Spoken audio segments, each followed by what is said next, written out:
এবাৰ যোৰহাটত বিজেপি কৰ্মকৰ্তাৰ গুণ্ডাগিৰি ৰাজা বাইলুঙৰ বিৰুদ্ধে গুণ্ডাগিৰিৰ অভিযোগ উত্থাপিত হৈছে। যোৰহাট সদৰ থানাত ৰাজা বাইলুঙৰ বিৰুদ্ধে গোচৰ ৰুজু কৰা হৈছে। অংকুৰ নামৰ এজন যুৱকক মাৰপিট কৰি মোবাইল কাঢ়ি নিয়াৰ অভিযোগ এগৰাকীৰ বিৰুদ্ধে। পূৰ্বেও দুবাৰকৈ জেললৈ গৈছিল ৰাজা বাইলুং। আৰক্ষীক দুৰ্ব্যৱহাৰ কৰাৰ অভিযোগত গৈছিল জেললৈ। আনকি হাতী চুৰি কৰিবলৈ চেষ্টা কৰিও জেললৈ গৈছিল ৰাজা।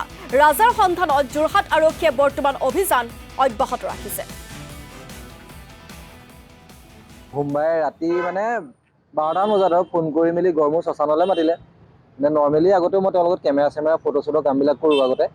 তাৰপিছত মাতি মেলি নিলে, প্ৰথমতে ভালকৈ মাতি মেলি নিলে। তাৰপিছত শ্মশানত যোৱাৰ পাছত প্ৰথমতে মোৰ স্কুটিখন ল'লে, তাৰপিছত মোৰ মোবাইলটো কাঢ়ি ল'লে। তাৰপিছত মানে আমাৰ জেপিয়াৰত মানে হোলীত আমাৰ দাদাৰ লগত কেছ এটা হৈছিলে। সেই কেছটো মানে মিলা মিছা কৰাবলৈ কাৰণে মানে কৈ আছে, মোক অলপ দিনৰ পৰা মানে নৰ্মেলি কৈ আছে।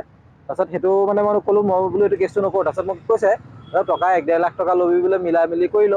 মই কৈছোঁ সেইটো কেছটো মিলা মিছা নকৰোঁ। এই মিলা মিছা নকৰোঁ বুলি কোৱাৰ কাৰণে মোৰ লগত মাৰপিট কৰিলে। মানে প্ৰথমতে মোক 200 মান মাৰিলে, তাৰপিছত তেনেকৈ লাত গুচা মাৰিলে। তাৰপিছত মানে বিয়েৰ বটল এটা ভাঙি মেলি মোক মাৰিবলৈ কাৰণে আহিছিলে। তেতিয়া মই তাৰপৰা পলাই দিলোঁ। মানে আহি মেলি মই